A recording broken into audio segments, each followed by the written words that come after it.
So what happens to the people left behind in the rapture that I described? Well, I'm experiencing this right now, truthfully. It's, people are just what we would describe as people asleep.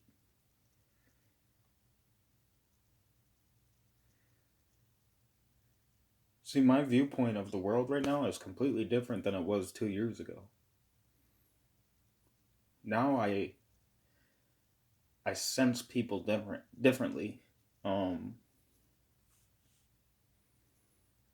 some people may not even know exactly who I am. They may not know who I am. Period. But just something else tells me that subconsciously they're almost like they're with me up here, if that makes sense. But in reality, in both realities as one, they're asleep and I'm just here. Like,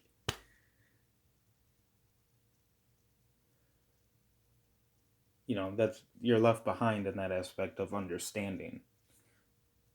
They don't understand what's really happening. Those are the people who are still freaking out about, still not believing the work that God would not, you know, because it's written that God will do a work that you shall not believe. And I believe that that is the people that are left behind that just won't believe, like people like me, or, you know, well, just in general, people like me.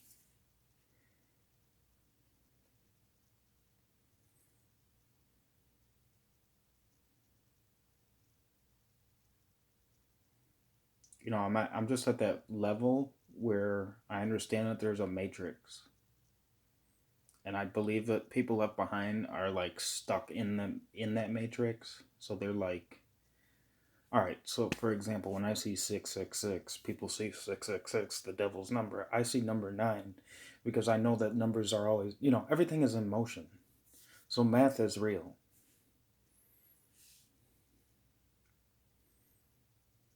See, but all these numbers are defined in the Old Testament.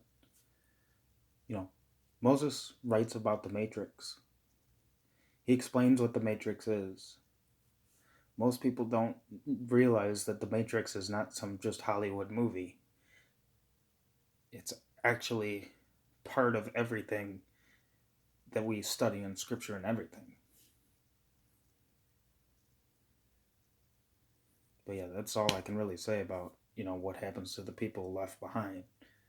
It's it's not even that they're left behind. We still have an opportunity to wake them up, in the sense of wake up. You know, the question I have is, was Lazarus really dead, or was he left behind asleep, and did Yeshua wake him up? Or, Yeshua may have actually raised him from the dead. Or did he raise him from the dead of what he was, still left behind? See, those are the mysteries per se, but I believe that, because I've found stuff like that where I've questioned stuff like that, I found it in the Old Testament where it answered my question. That's what I mean, is the questions really can never not be answered. We're always learning. But yeah, that's it.